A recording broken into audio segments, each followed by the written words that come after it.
Ladies and gentlemen, dignitaries, students, and faculty members, we are starting our first working session with the keynote speech by Ambassador Jalil Abbas Jilani. He is one of the most prominent person in our foreign service and many other fields. Please welcome Abbas Jilani Sahab to please come on stage. Ambassador Jilani has 30 years of bilateral and multilateral experience as a career diplomat, having served as Pakistan ambassador to the United States, Belgium, Luxembourg, and the European Union and Australia. In 2023, he was appointed foreign minister in the caretaker government. Ambassador Jilani was appointed also as the Foreign Secretary of Pakistan in 2012. A specialist in South Asian affairs, he has worked as Director General for South Asia and SAARC, Acting High Commissioner to India and Director India in the Ministry of Foreign Affairs. In 2018, the government of Pakistan nominated Ambassador Jilani as member of the Expert and Eminent Person Group of the Asian Regional Forum. He also served as a member of the Prime Minister Advisory Council on Foreign Affairs from 2019 to 2022. In January 2022, the President of Pakistan appointed Ambassador Jilani as member Board of Governors Institute of Regional Studies, a major foreign policy think tank in Islamabad. Ladies and gentlemen, this session will provide you with the in-depth insights of happening around us and at a global level. Please welcome Ambassador Jilani.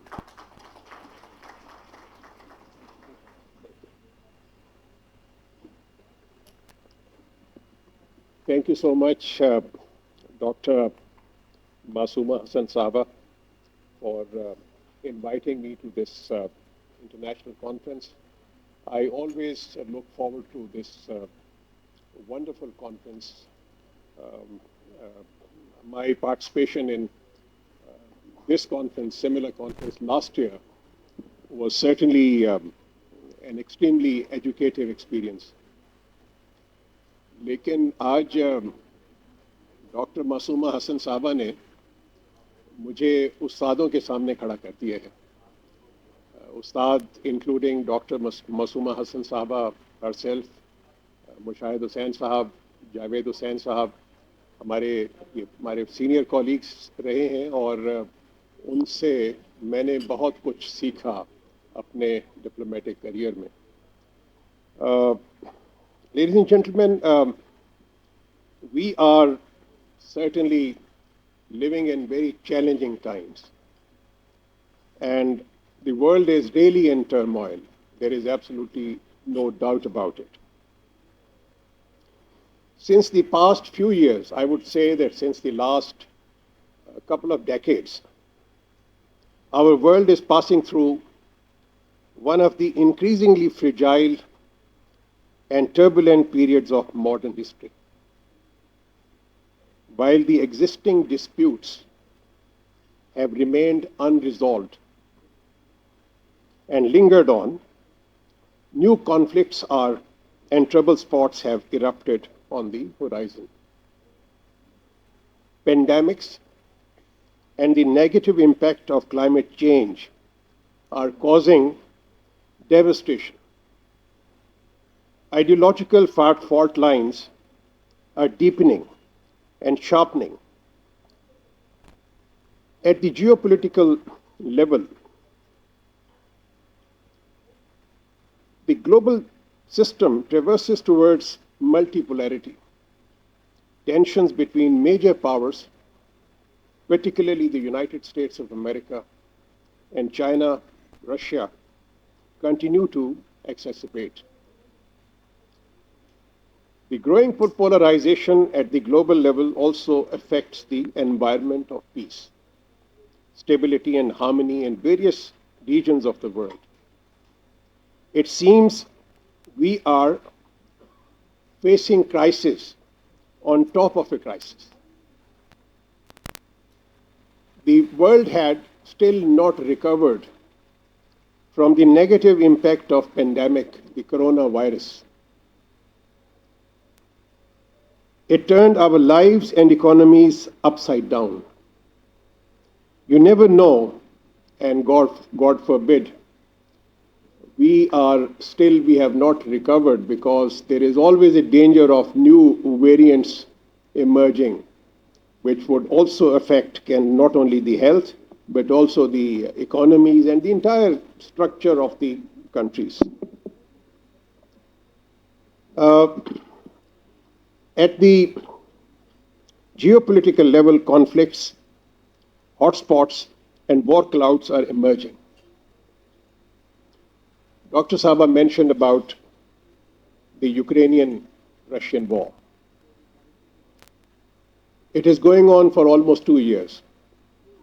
When we were students, we used to hear about a world being a global village.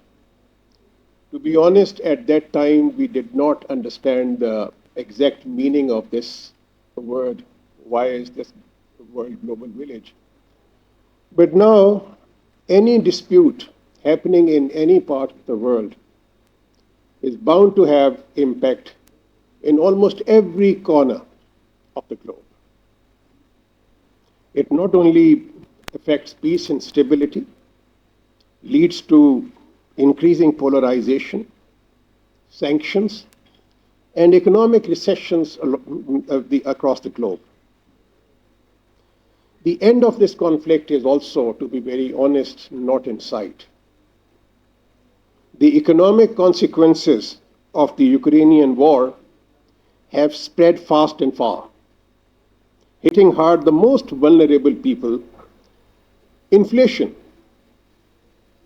that we see in our own country, and also which has affected almost every country in the world, has become a clear and present danger for many countries around the globe, causing massive setback to global recovery.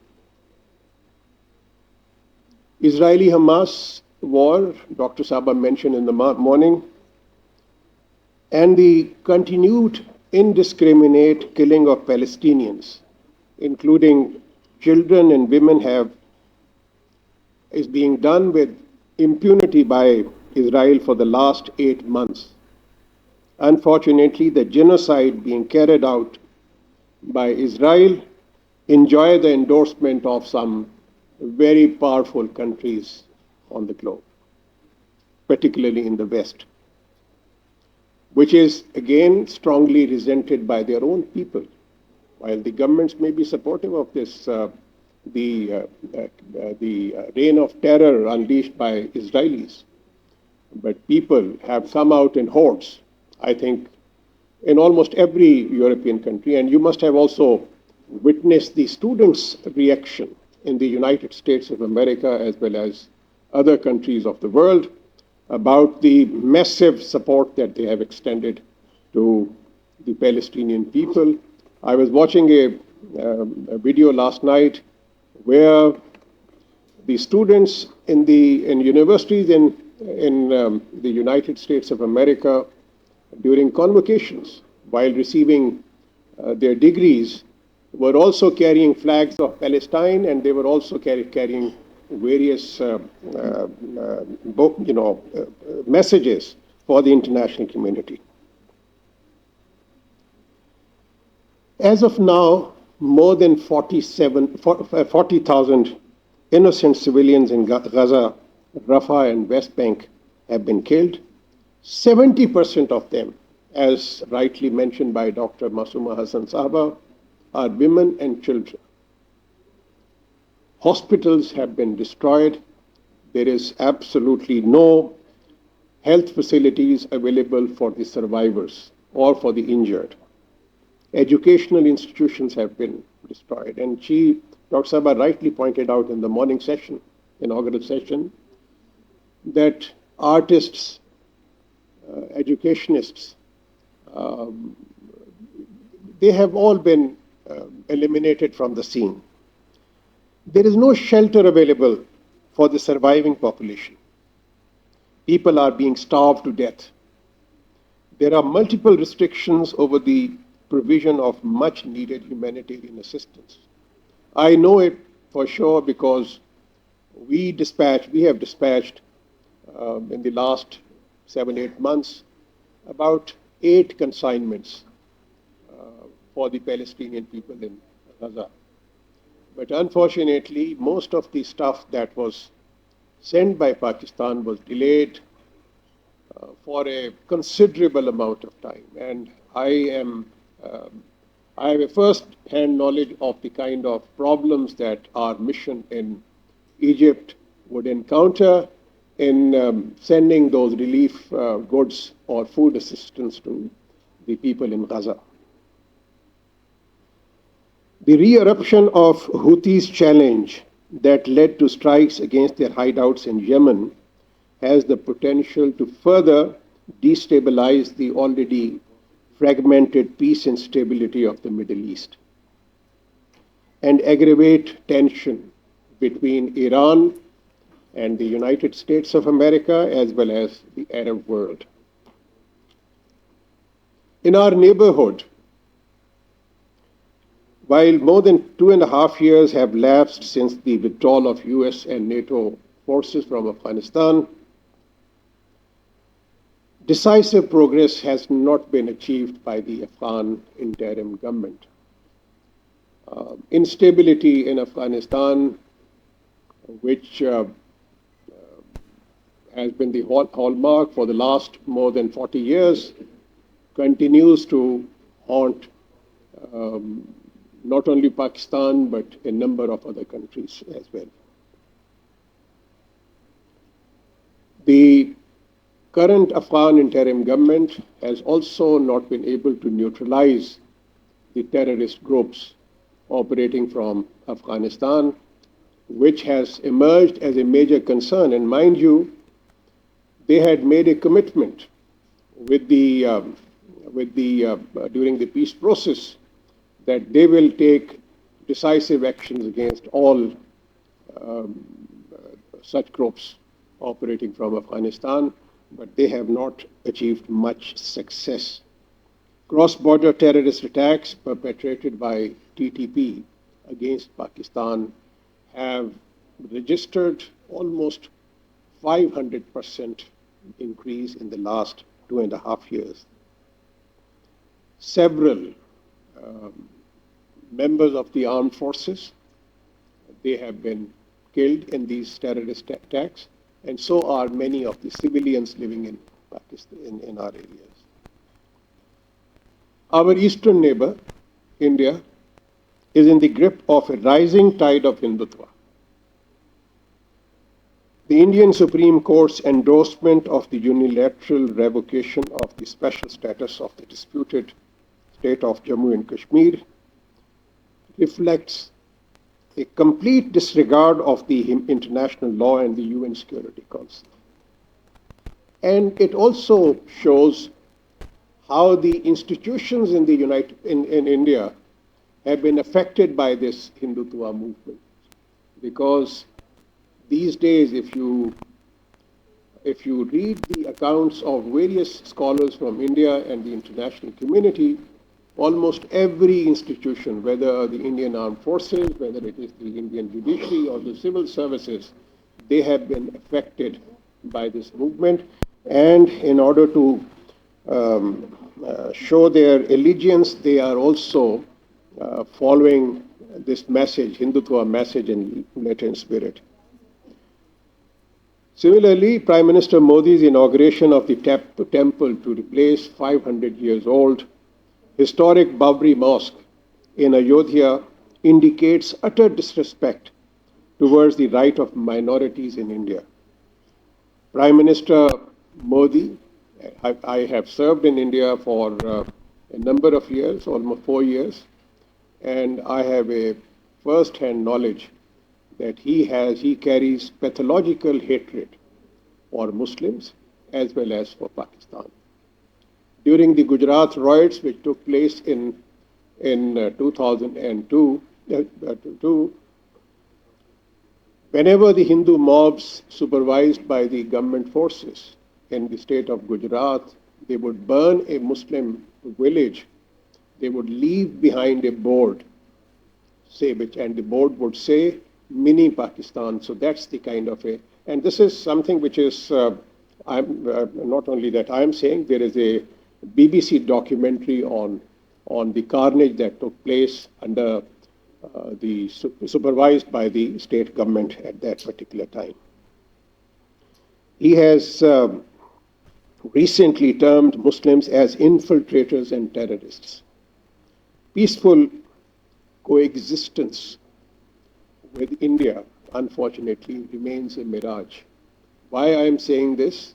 Because I am also part of several track 2 dialogues, along with Senator Mushahid Hussain Sahab. And to be very honest, despite several rounds of these dialogues which have taken place, we don't really see any signs of any peaceful movement towards a kind of a rapprochement or a willingness on the part of India to resolve disputes or issues with Pakistan on the basis of international legality, morality, or the international law. So that basically remains the. With Iran, we recently had a brief, I won't call a conflict. It was, to my mind, it came as an aberration in the otherwise peaceful relationship that we have had with Iran.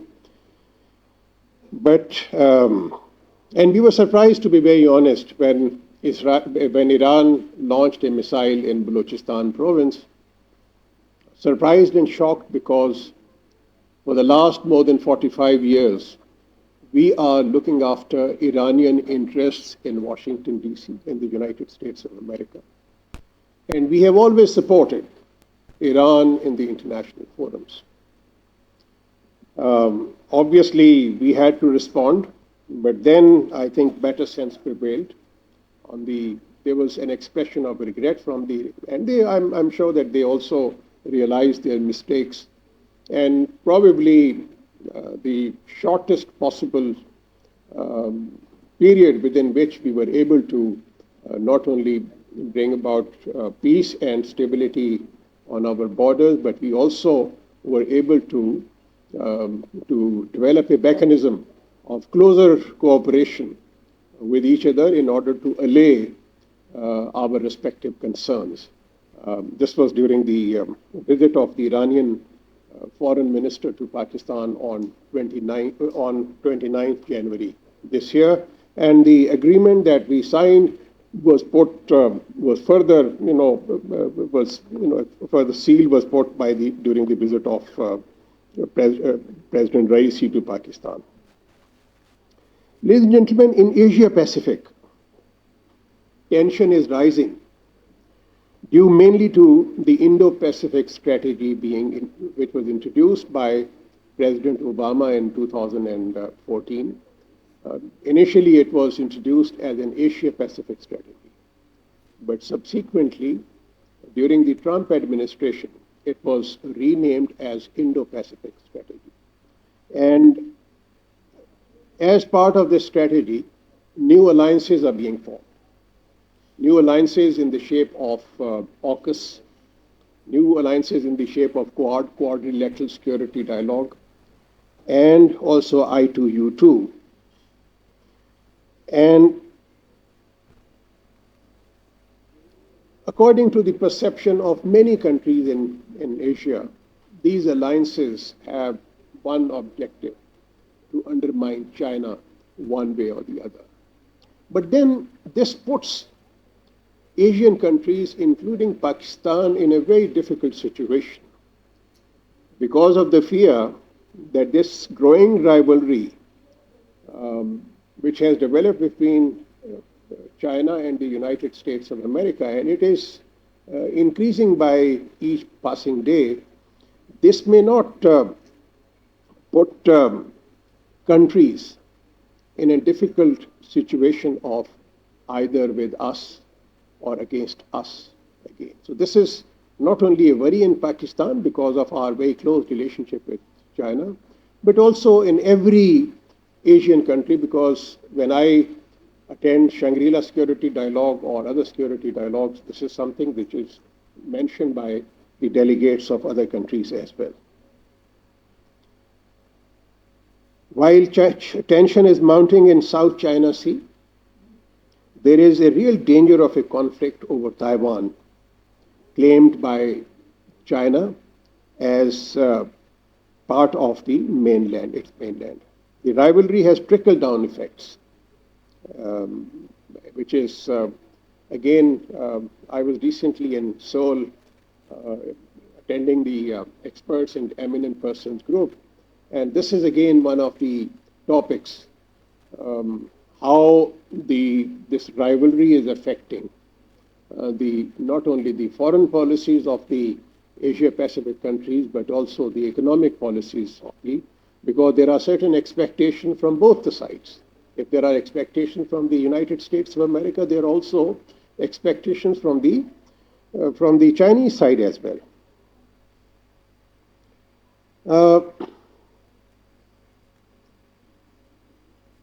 We also need to understand that not only has the configuration of big powers changed, there is also a recalibration of relations amongst middle powers as well. Prospects of confrontation, conflict, and cooperation have also increased. While there are challenges, there are also opportunities as well.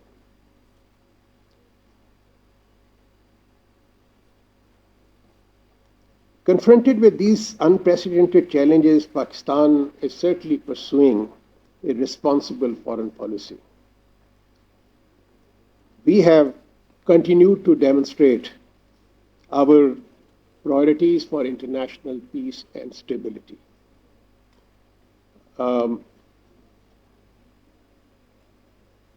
Especially for securing ceasefire and end of hostilities, whether they are in our neighborhood or, for that matter, in the Israeli-Hamas conflict, or whether it is the Russian-Ukrainian conflict, in which we have adopted a posture of complete neutrality in this conflict.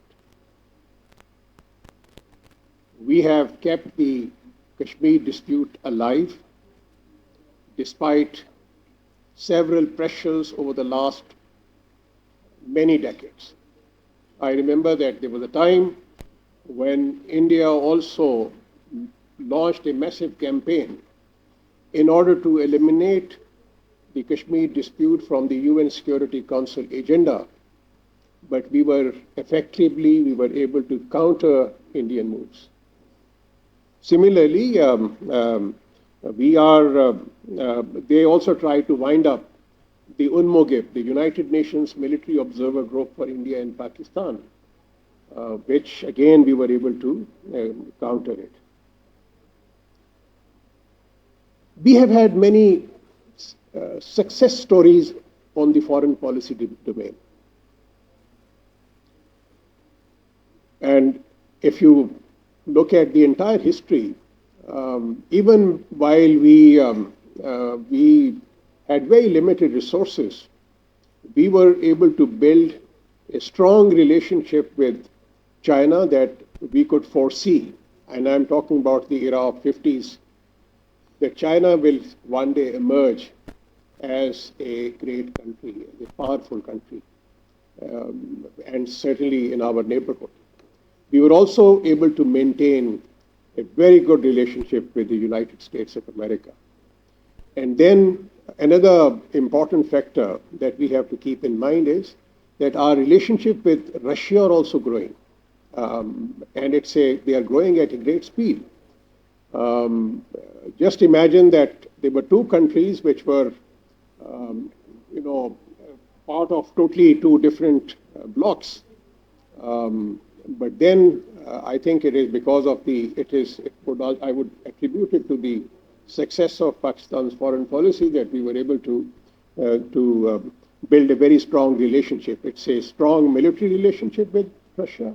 It's a strong economic relationship that we have been able to develop with Russia. And now there are also cultural exchanges between our two countries.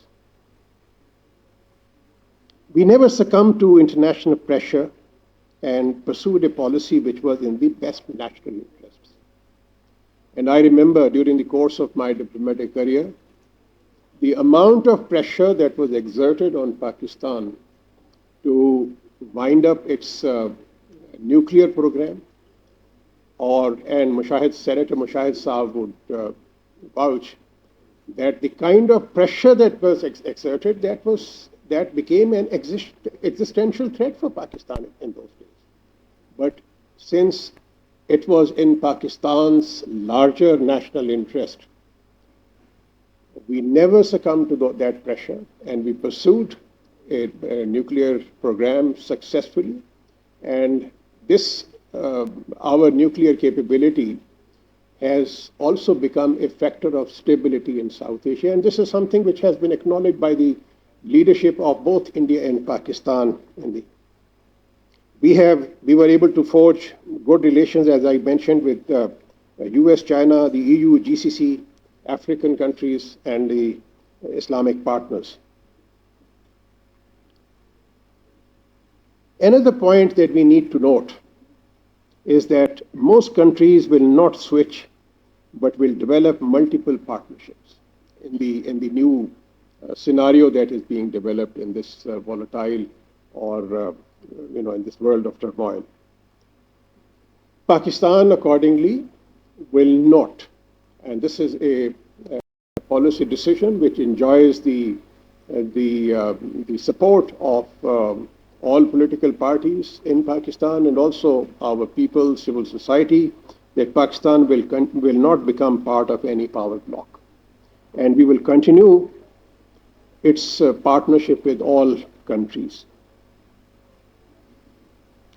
Ladies and gentlemen, to understand Pakistan's foreign policy approach against the backdrop of present-day realities, it is imperative to articulate Pakistan's strategic outlook.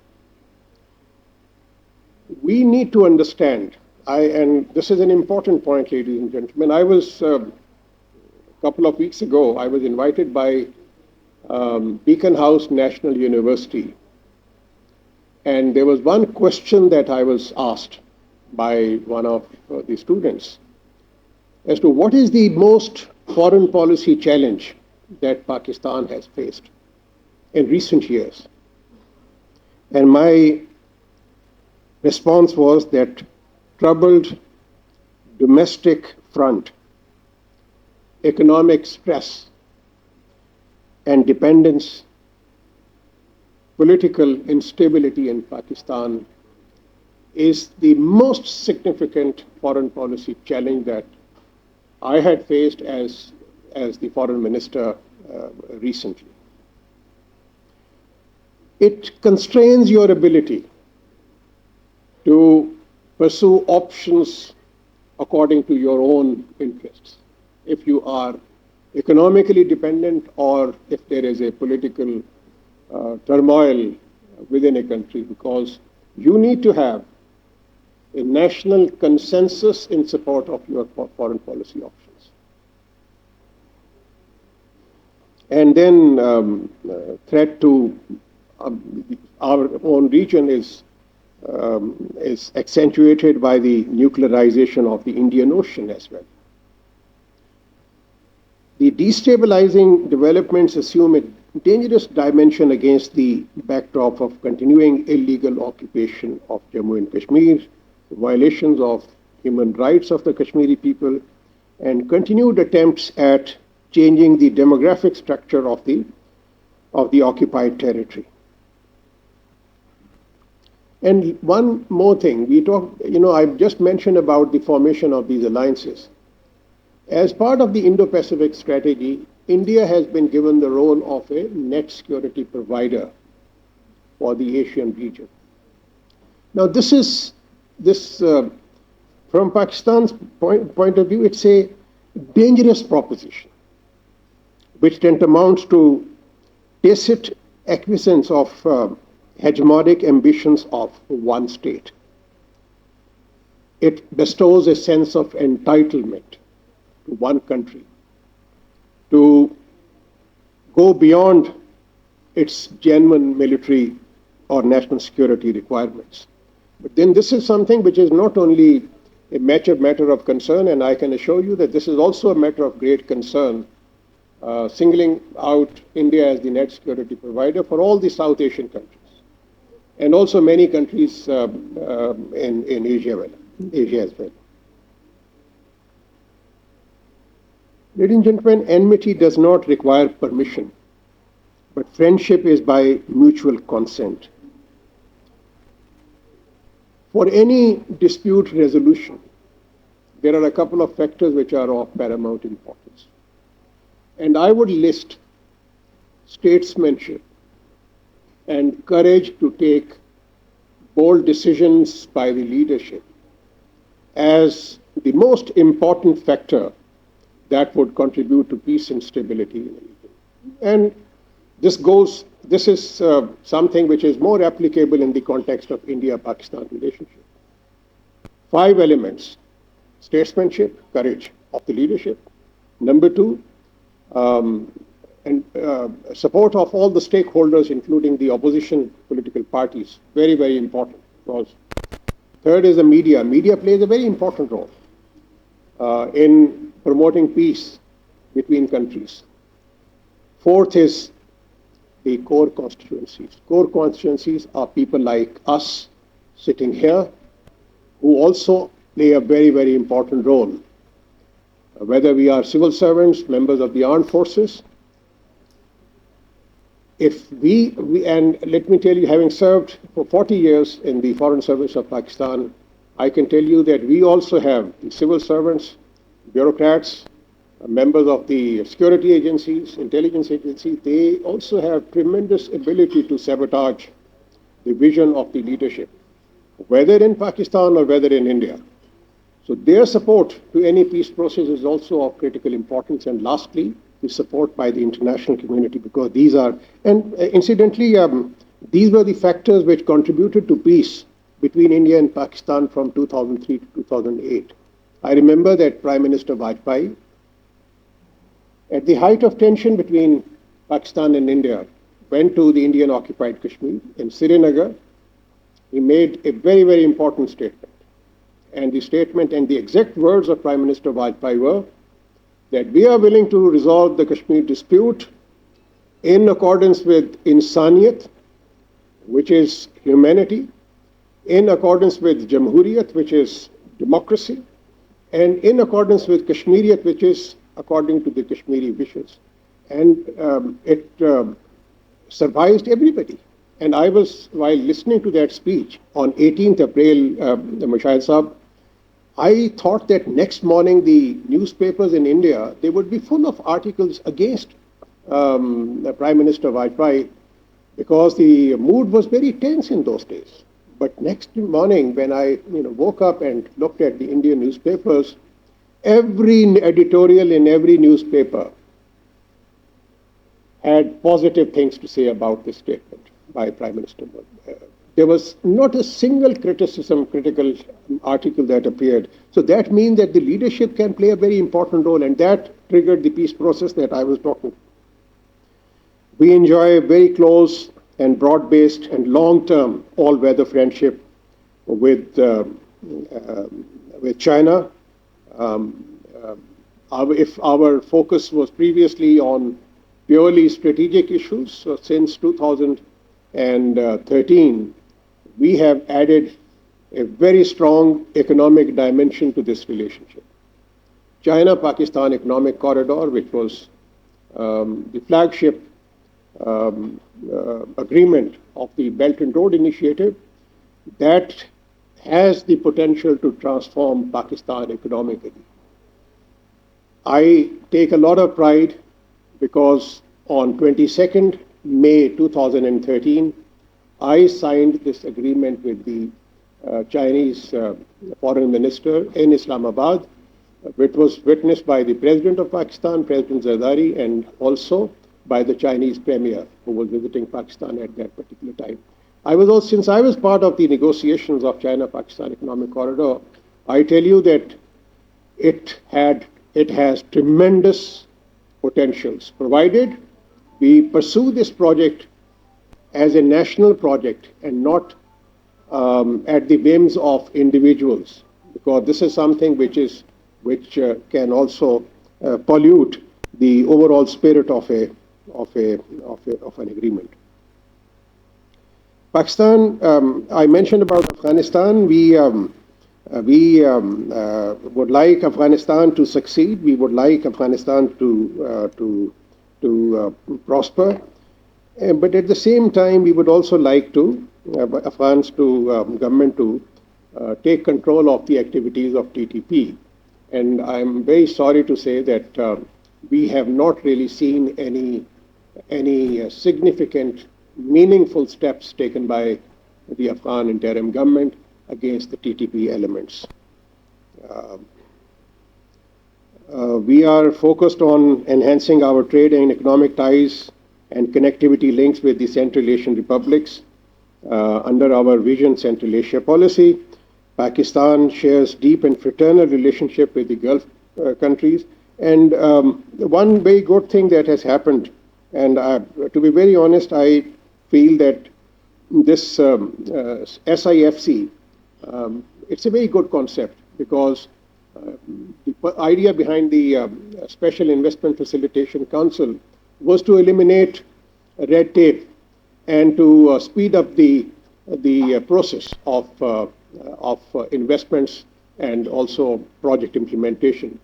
So as a result of this, I have very strong reason to believe that we are likely to get enormous investment mainly from the GCC countries. Saudi Arabia has pledged about $35 billion. Kuwait has pledged about $3.5 billion. UAE has pledged about $10 billion. But then again, we will have to develop our own capacity. How do we present projects, viable projects, profitable projects to these our countries in the Middle East? Our relations with the United States is also an important element of our foreign policy. The U.S. Statement of de-hyphenation of U.S.-Pakistan relations from relations of U.S. with other countries, it also presents opportunities for us. And I think we have both benefited from this relationship, U.S. and Pakistan. In case of Pakistan, I think at the initial years, we needed a lot of military support, we needed a lot of economic support, and many of the high-value projects in Pakistan, like Mangla Dam, Tribela Dam, the educational institutions in Pakistan, infrastructure projects in Pakistan, and also the Secretariat in Islamabad, the housing of civil servants in Islamabad. This is because of the assistance that we received from the United States of America. But at the same time, the U.S. also benefited tremendously from that partnership with Pakistan in terms of pursuing its overall strategic objectives, not only in the Middle East, but also in the other countries, other regions as well. Lastly, ladies and gentlemen, I think Dr. Sabha wanted me to give some time for question answers also, so I'll be very brief. I feel that U.S.-China competition is a worrying phenomenon. It also creates opportunities for Pakistan. I think as I mentioned earlier, the evolving geostrategic landscape provides opportunities. China's outreach to Iran and Saudi Arabia, and America's policies for the Asia Pacific also provide such opportunities by making Pakistan relevant for both US and China. In case China's ties with Iran and Saudi Arabia expand, Pakistan could act as a bridge.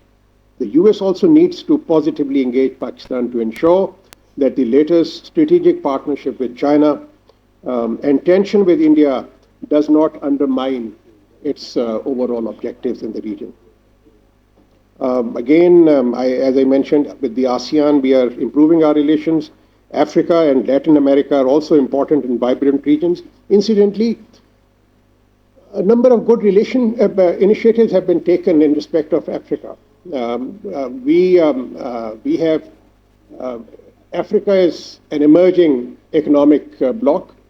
Senator Mushahid Sahab recently established an Africa Center in the Institute of Strategic Studies, Islamabad, which is again exactly directed towards improving our relationship with the African continent, improving our trade ties with the. We have held a number of trade conferences with the African countries in the recent years.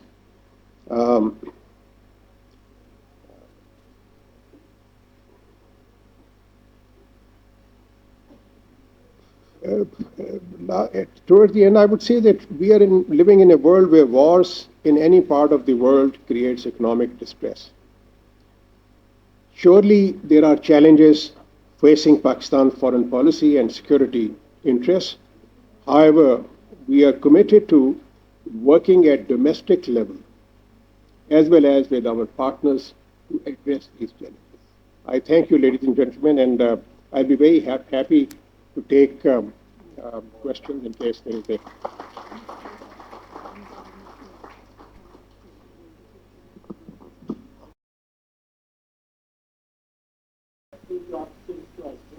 कि अभी China Iran और India ने Chabahar port start किया है और इसकी strategic जो significance है आई सपोज कि पाकिस्तान यहाँ आई मीन कि पाकिस्तान की जो सिग्निफिकेंस है जियोग्राफिकली वो यहाँ पे कंप्रोमाइज़ नहीं होगी क्योंकि इसके साथ ही ये हो रहा है कि सेंट्रल एशिया जो है इंडिया के कंट्रोल में आता है उसकी ट्रेड और उसकी जो ट्रांसपोर्टेशन है इसके अलावा जो अफगानिस्तान है और जो अफगानिस्तान हमें आंखें दिखा रहा है आई सपोज कि उसके पीछे ये भी रीज़न हो सकता है कि क्योंकि उसके पास जो एक प्रॉब्लम ये है उसके पास ट्रांसपोर्टेशन और ट्रेड का जो पाकिस्तान एक वो मेन हब है अगर ये चाबार स्टार्ट होता है तो ईरान के थ्रू अगर इंडिया और ईरान मिलकर उसको सपोर्ट करते हैं तो पाकिस्तान की जो एक ट्रेड सिग्निफिकेंस है टुवर्ड्स अफगान ट्रेड जो है वो आई सपोज की कंप्रोमाइज हो जाएगी I think there is a misperception. One is that we don't see Chabahar port as competitor of our ports in Pakistan, whether it's Gwadar or Karachi port. And President Raisi, he was asked a similar question during his visit, and his response was that he considers both Chabahar port and Gwadar port as ports of significant importance for the region. Secondly, the advantages that Gwadar has are not matched by the Chabahar port. It is the only deep sea port that we have in this part of the world. And secondly, the distance-wise, Gwadar provides much better, much more easier access to not only the Central Asian republics, but many countries in this region. So accordingly, it will not be affected. Again, I would say that the way things are developing, we have to improve our capacity, because capacity is a very, very serious issue as far as we are concerned. Gwadar, I think, can certainly emerge as one of the most important ports in this part of the world. Hi, I'm Pavantaj from the Thai consulate here in Karachi. I'd like you to comment on the fact that a lot of South Asian people still believe that Pakistan is a little bit less vocal when it comes to the issue like South China Sea tension. I'd like to know more about your Pakistani policy towards South Asia or ASEAN, especially when you really want to upgrade to become the dialogue partner of ASEAN. Thank you. The level of friendship and strategic relationship that we have with China, we have convergence of views on every issue of interest, whether it is of issue of interest to China or whether it is an issue of interest to Pakistan. We support the Chinese position on South China Sea. We support Chinese position on Hong Kong. We support Chinese position on Tibet. We support Chinese position on all the issues. We consider that the challenges which all those forces, whether terrorist forces who pose challenge to China, they are also challenges for Pakistan as well. And similarly, we have also received full support from the Chinese side on core interests of Pakistan, whether it's the Jammu and Kashmir dispute or whether Pakistan's security interests, or whether Pakistan's strategic interests. So there is absolutely convergence of interest, and as President Xi said, that we may be two countries, but we have, we are, for many practical purposes, we have the same outlook towards the international issues or the bilateral issues. Thank you so much. Thank you.